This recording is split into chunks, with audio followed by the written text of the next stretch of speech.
Hello. Good morning, everyone, and welcome to today's interview on sleep and nutrition. It is my pleasure to introduce Audra Starkey, founder of the Healthy Shift Worker and clinical nutritionist specializing in sleep nutrition. Audra is amazing in all she does. She's got also a beautiful podcast that reaches an amazing number of people every month.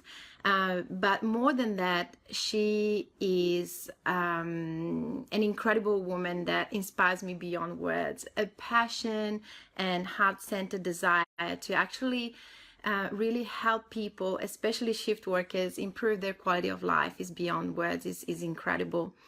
So I cannot wait to bring her on. Oh, here you are. Welcome, Audra. Hello. Hi, Sarah. How you going? We made it. We made it. Good.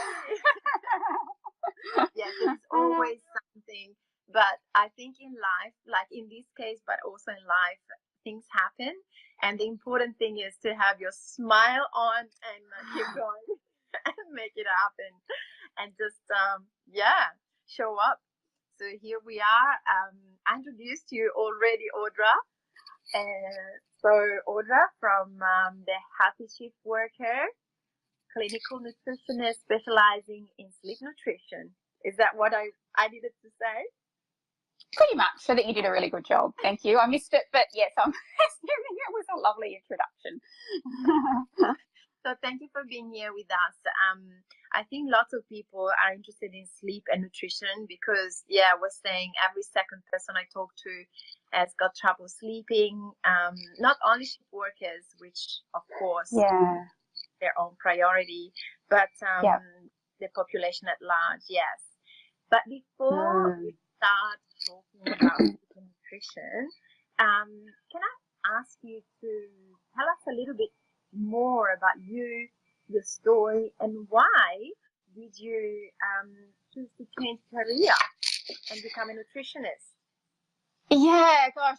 Well, I suppose it's a bit of a long story, but I'll try and shorten it obviously to make it a little bit more succinct. But basically, I've got a background in shift work. I spent 20 years working all different types of irregular hours in the aviation industry.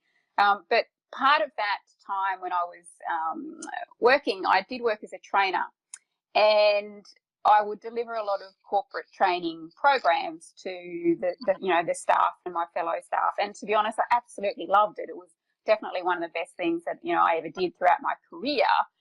In saying that, though, I had a bit of an epiphany moment one day when I had a staff member arrive quite late into my class one day. I was delivering a training, I can't remember what it was, and she was one of those really bright and bubbly people that you can usually hear them coming before you see them, which I'm sure, people have worked with those types of people. They're lovely. But she came rushing in and she sat down in the back of the classroom, and in her hand was a hamburger, donut and soft drink, but it was only 9 a.m. And, I just sort of said, jokingly laughed with, that's an interesting choice of breakfast. And her response to me, Sarah, was, I've been up since 4 a.m. and I'm in needing some sustenance.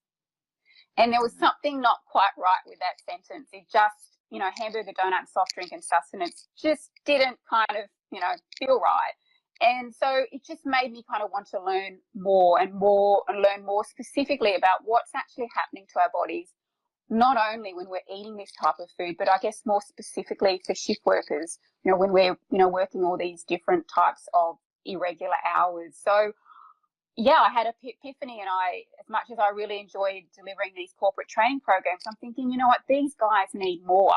What they really need the most help with is, how the heck do we work this, shift working job and stay healthy too? Because when we're tired, we don't tend to make the healthiest of choices, which I know we're going to talk about shortly. But it basically led me kind of down that route of wanting to kind of really learn more, and I guess more specifically, from that circadian rhythm disruption perspective.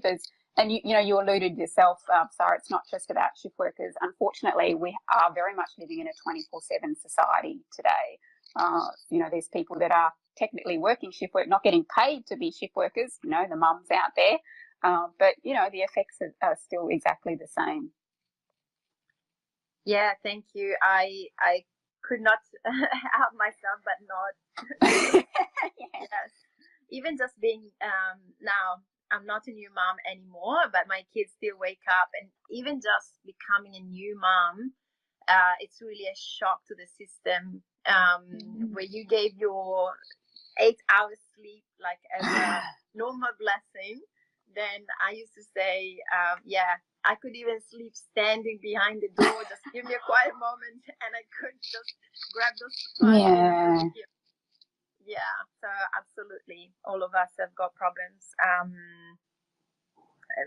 more or less, with rest and sleeping, and especially quieting this busy mind. Yeah. So absolutely. We all know about, everybody knows about sleep being absolutely essential for health, but could you go more in depth about the side effects of sleep deprivation and what that does to us, like, I guess, physically, mentally, and emotionally as well? Yeah, I mean, that's an interesting comment that you made, Sarah, that we're all kind of aware of it. We're aware of it, but we kind of don't necessarily take any action to kind of help to prevent it, I think. Yet insufficient sleep affects every aspect of our life. And this is something that I really try to hit home in when I'm delivering, my workshop trainings. I just want to let people understand just how critically important it is on our health and well-being. It affects everything. It affects our nutrition choices. It affects our, get up and go, to want to go and, do any exercises. It affects our ability to cope with stress. It affects our mental health and mood, our relationships, our empathy. Most, I guess, pivotively, it really affects our immune system too. Like, we need good quality sleep to support our immune system. So it's absolutely vital for our health. So it really does affect us in so many ways, I guess, physically, mentally, emotionally, physically, even from a point of, if we were to go down the route of looking at it, how it affects us on a cellular level. Like, it even affects us to that, getting insufficient sleep affects our mitochondria. For those of you who might vaguely remember that word from, year 12 science, our mitochondria are our sources of energy. They help to produce ATP, which is vital to give us energy. So if we're not getting enough sleep, it sets off this whole cascade of not being able to get having sufficient energy. And it's why I like to really, I guess, help to shift people's focus onto sleep, because it really is right up there with the air that we breathe and the water that we drink. And even as a nutritionist, I will stay here and sit here and say that it's even more important than food that we eat, because it really is. If we were to not eat for 2 or 3 days, which I'm not suggesting, by the way, is some fancy new diet for 2019, but if you didn't eat for a couple of days, you would no doubt feel tired, lethargic. You could probably lose, a few kilos or whatever, but you're going to be okay. But, Sarah, and I think you can probably relate to this, if you haven't slept for 2 or 3 days, you can barely function, and you even begin to hallucinate. So that really does give us that clue as human beings of how we've evolved, just how critically important it is on our health. Do you think, Audra, while you're talking, I'm thinking about stress, and I believe we can eat all the right food, but if we don't sleep, if we stress, how that is going to affect us. So do you think stress could be a major role player in affecting our quality of sleep, but also our ability to fall asleep? Oh, absolutely, Sarah, you've absolutely nailed it, hit it on the head. I think there's a real misunderstanding about not getting that sleep. But at the end of the day, sleep is a relaxation process. And in order to be able to sleep and sleep well, we must be relaxed. Like, our body needs to be relaxed. Our mind and our body as a whole needs to be in this relaxation situation. It's basically when we're in this, as opposed to that fight or flight stress response, is what you just mentioned, that sympathetic dominance. We need to be over on this other area of what's called in the autonomic nervous system, the rest and digest or parasympathetic arm of the nervous system. If we are still over here, we're not going to sleep. We absolutely must find ways to, help our body and mind, to relax so that it can, fall asleep. And we are unfortunately living in such a, got all these, little mini stresses kind of in our life continually going. Our brain's going 200 kilometers an hour. A lot of us aren't actually allowing or giving our body sufficient opportunity to sleep as well. That's another big one. Being able to sleep is not like turning a light switch off and on. Unfortunately, it doesn't happen that quickly. So yeah, I think if you've made an extremely important point, it does, in order to be able to sleep, our bodies, we need to be relaxed. And I know I've had clients that have been stuck in this sort of anxiety feedback loop of I'm really anxious, I can't sleep. But because I can't sleep, that's making me feel even more anxious. So it's really important to get them out of that or break that cycle so that they can then, get some really good quality sleep that they're desperately needing. Thank you, first of all, because that's amazing. Some of us, I guess, don't even think that it's a cycle.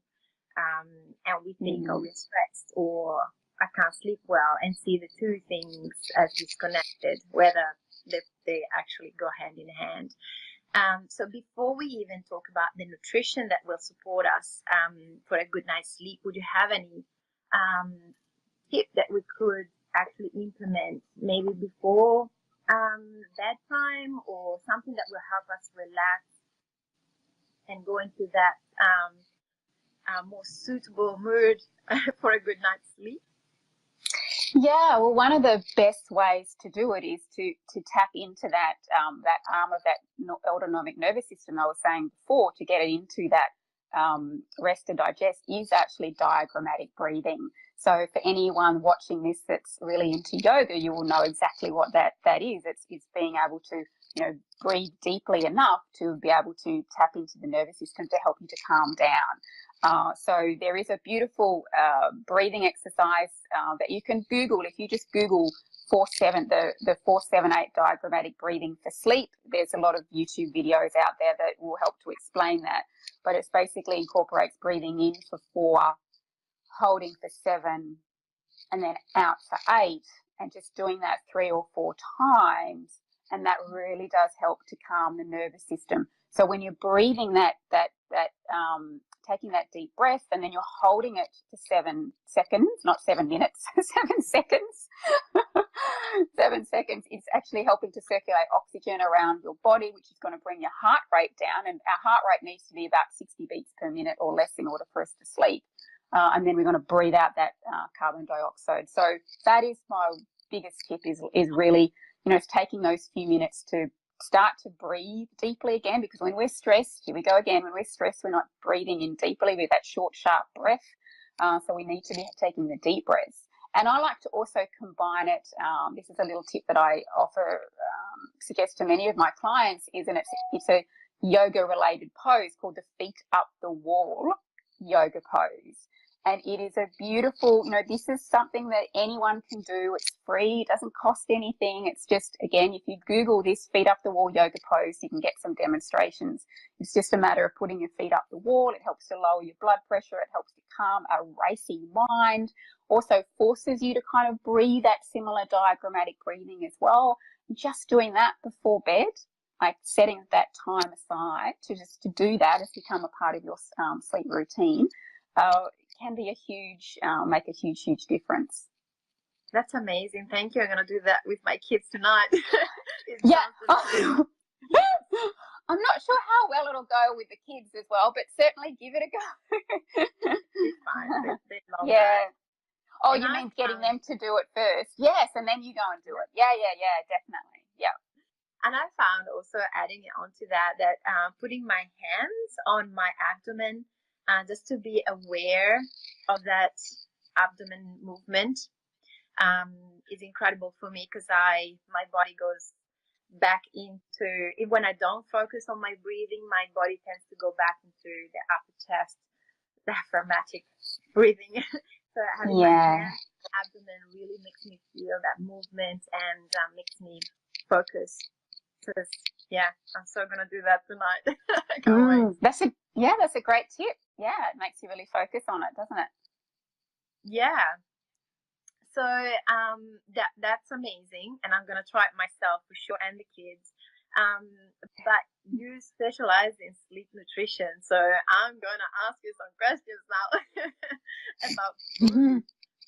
So, of course, we all have different habits. You like to eat a little bit, before going to bed, or drink the water, or what are some the best foods that can support us for a good night's sleep, and I guess best practices? And if I can throw another question in there, is the time we eat, does it affect our sleep? Is that a best time? Yeah, there's lots of little questions woven into there, isn't it? So I'll try and sort of break it down into a few things. When it comes to the what to eat, let's just touch on that first. And I want to refer to a beautiful quote from one of a lady that's one of my mentors that I've been following for many years. She's a nutritionist and biochemist here in Australia, Dr. Libby Weaver. And Dr. Libby wrote this beautiful quote. And I'm going to read it because I've got it right in front of me because I can never remember it off the top of my head. But when your diet is full of stimulants like caffeine and refined sugar and devoid of nutrients, your body cannot make the necessary hormones for calm and for it to create sleep hormones.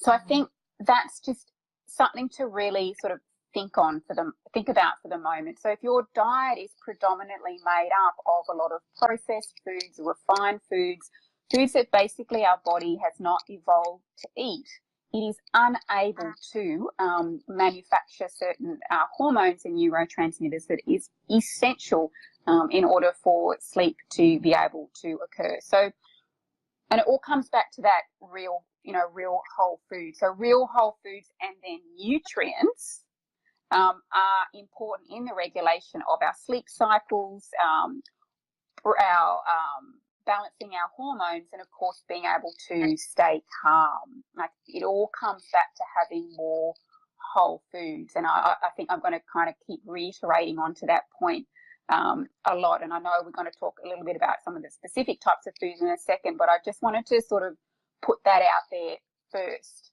because we can become, I guess, a little bit more wanting to know individual specific foods that are going to help me to sleep, but we need to take a step back a little bit and look at our diet as a whole. And if it is made up predominantly of all these refined foods, then it's not going to be able to sleep.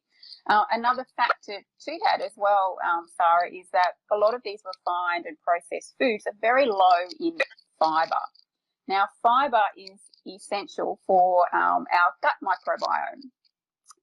And there's a lot of, research out there and more information at the moment talking about gut health and the brain connection and so forth. But the fibre that you're getting from eating more whole, real foods, what it does is it actually provides the food for our gut microbiome. And they, produce certain things like, or help in the production of certain neurotransmitters and hormones such as serotonin, which plays an integral role in the biochemical sleep pathway.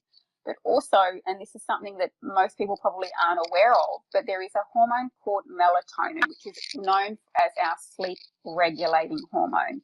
Now, we think melatonin, and it does, it gets produced at night. The pineal glands in our brain, when it sees darkness, sets off this hormone cascade of producing melatonin. But there is actually 400 times more melatonin found in our gut.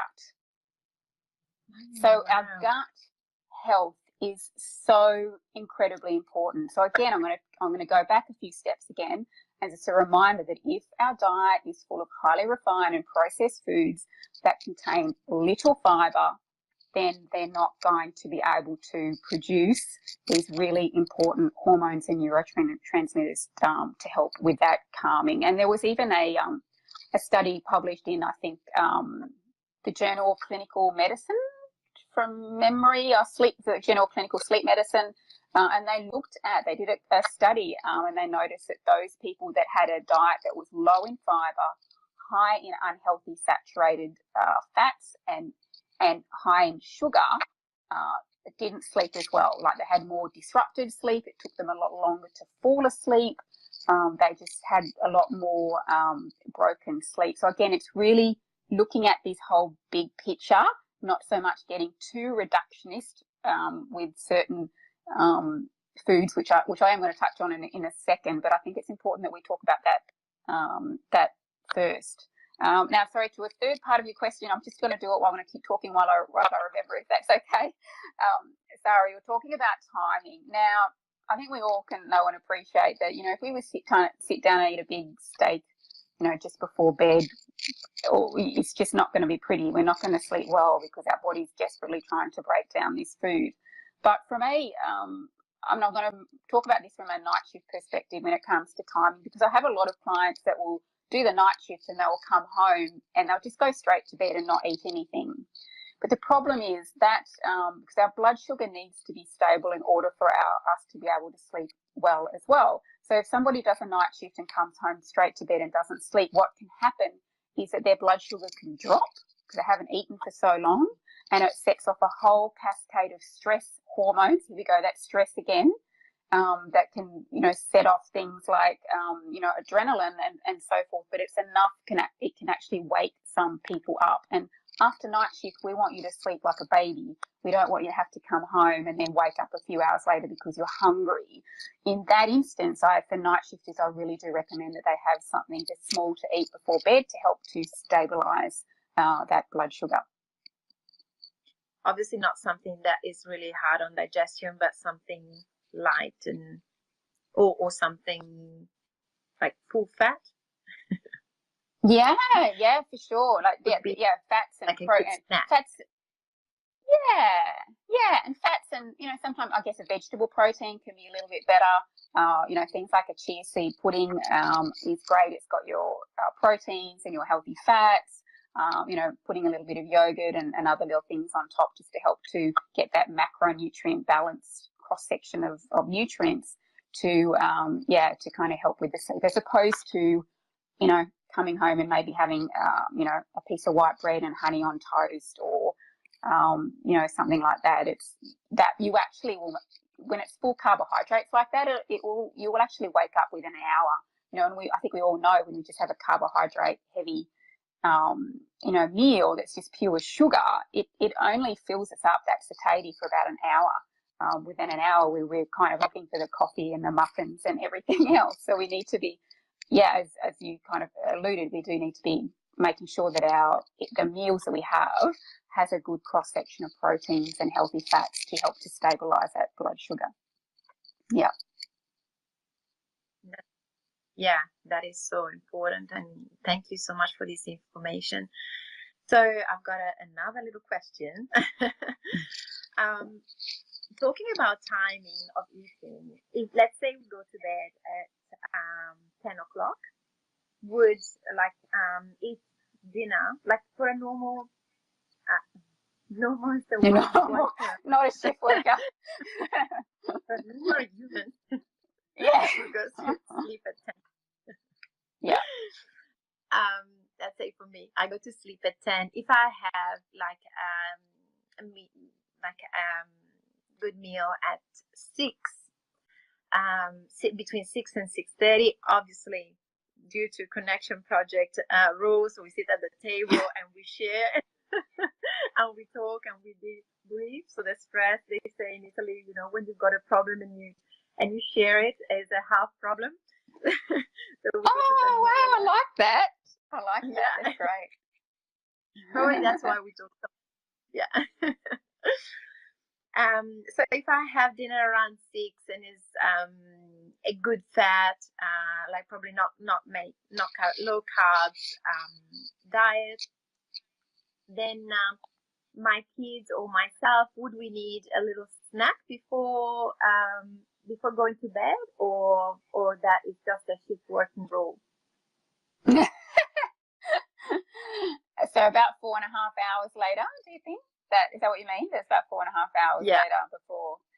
Yeah, so it is a fair while. And I guess my little disclaimer here, and I know that you're going to put a disclaimer, is that we are all different too. We need to be listening to our own bodies, and what's right for one person is not necessarily going to work for the other. And I think we've almost forgotten that at the moment. We are so looking for rules and strategies and tips that we need to follow religiously, but what works for one person isn't necessarily going to work for another. It's really about listening and getting back more in tune to our own bodies, own individually. But probably I would recommend, even if you just were to have like a little nightcap of like a nice little warming drink before bed. So whether that's like a little herbal sleepy tea, maybe a little bit of milk in it if you wish. You don't have to. It depends if you're lactose intolerant, or even making it based on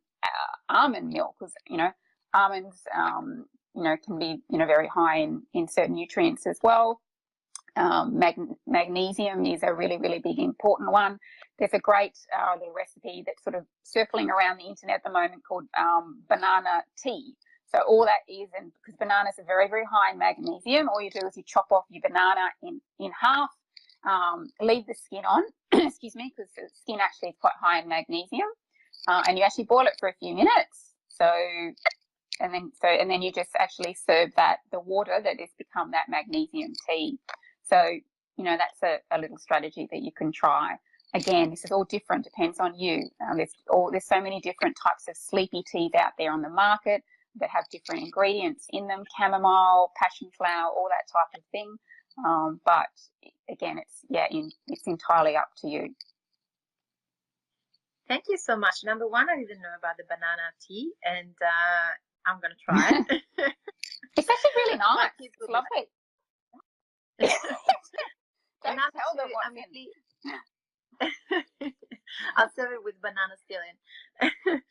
I'm really glad you are talking about everybody being different and everybody being,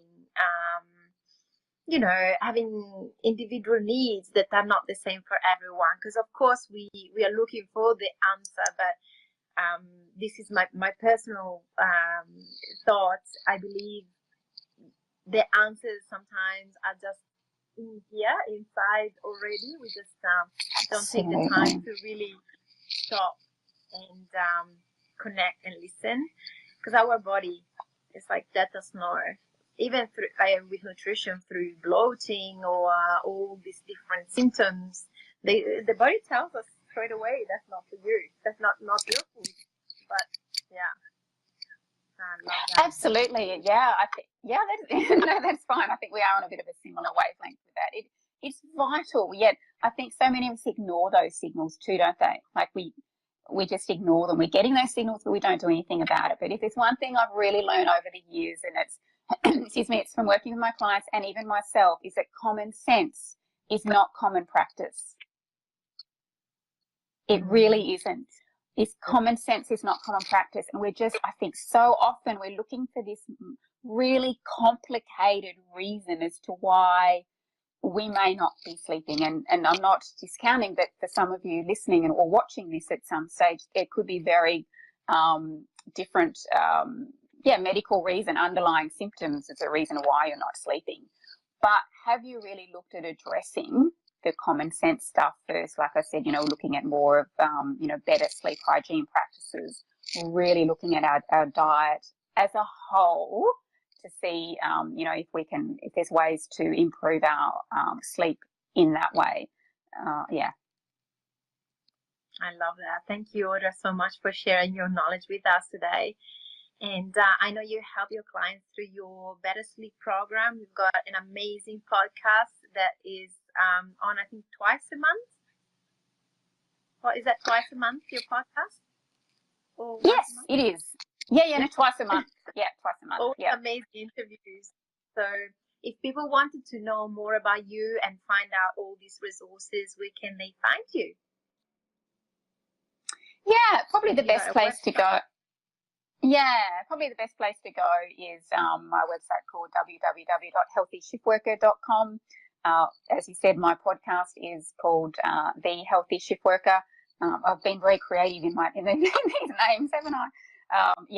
But most recently, I've been really doing a bit of traveling and delivering quite a few workplace wellness events to shift working organisations, because that's really what I'm trying to, I guess, make a bigger impact with as many people as I can. And obviously, if I'm in a room full of people, then I can make more of an impact and just, educating people on this really important basic stuff that is vital for our health. And sleep and better nutrition definitely are huge, really, really important.